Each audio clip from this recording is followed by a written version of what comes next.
तर देवेंद्र फडणवीस आज तिसऱ्यांदा मुख्यमंत्री पदाची शपथ घेणार आहेत आणि फडणवीसांचं मूळ गाव असलेल्या मूल इथल्या नागरिकांनी याचा आनंद व्यक्त केलाय। फडणवीसांच्या बालपणीच्या मित्रांनी त्यांचे अनेक किस्सेही सांगितलेत आणि त्यांच्याबरोबर बातचीत केली आहे आमचे प्रतिनिधी आशिष अंबाडे यांनी।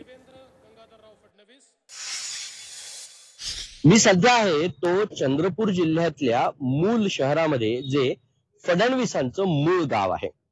हा आहे तो फडणवीस वाडा आणि या वाड्यात देवेंद्र फडणवीस यांचं बालपण गेलेलं आहे। हा जो चौक आपण बघतो आहे, या चौकामध्ये ते खेळले आहेत। ते जरी देवेंद्र फडणवीस यांचे वडील कामानिमित्त नागपुरात सेटल झाले, स्थायिक झाले असले तरी उन्हाळ्याच्या सुट्ट्या असतील किंवा मग कोणतेही सण समारंभ असतील, हे जे मूळ गाव आहे किंवा हा जो मूळ वाडा आहे, तिथं देवेंद्र फडणवीस यायचे। आणि याच काळामध्ये त्यांची बालमित्र असलेले काही लोक आपल्या सोबत आहेत, आपण त्यांच्याशी बातचीत करूया। कशा पद्धतीनं सांगाल तुम्ही, तेव्हाचा काळ कसा होता आणि तुम्हाला काय वाटतं आज ते मुख्यमंत्री होते? गंगाधर काका नागपूरला शिफ्ट झाले आणि तिथं देवेंद्र भाऊ, आशिष भाऊ हे लहानाचे मोठे झाले।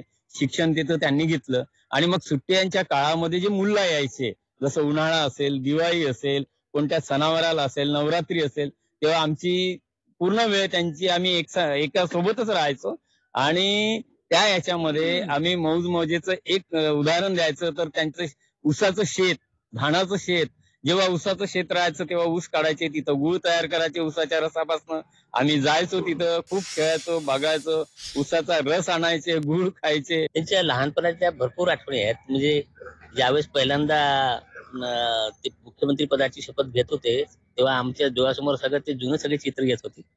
त्याच्यामध्ये म्हणजे या वाड्यात आम्ही सकाळपासून संध्याकाळपर्यंत किती वेळ खेळत होतो ह्याच्याबद्दल कधी अंदाज लागत नव्हता।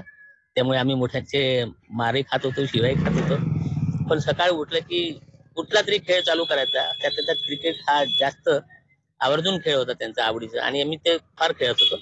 आज म्हणजे मूलसाठी आमच्यात अभिमानाची गोष्टच आहे आणि त्यांच्याकडे ज्या हिशोबाने टॅलेंट आहे त्या हिशोबाने महाराष्ट्र नंबर 1 राज्य नेण्यामध्ये कोणती त्यांची क्षमता आहे, तसंही आज नंबर 1च्या जवळ, पण आज महाराष्ट्र जो जिथं आहे त्याच्याही अजून वर नेण्याची क्षमता देवेंद्र फडणवीस यांच्यामध्ये आहे। निश्चितपणे आपण बघितलं, त्यांच्यासोबत खेळलेल्या बालमित्रांनी विश्वास व्यक्त केलाय की पुन्हा एकदा महाराष्ट्राला वैभवावर नेण्यासाठी देवेंद्र फडणवीस प्रयत्न करतील।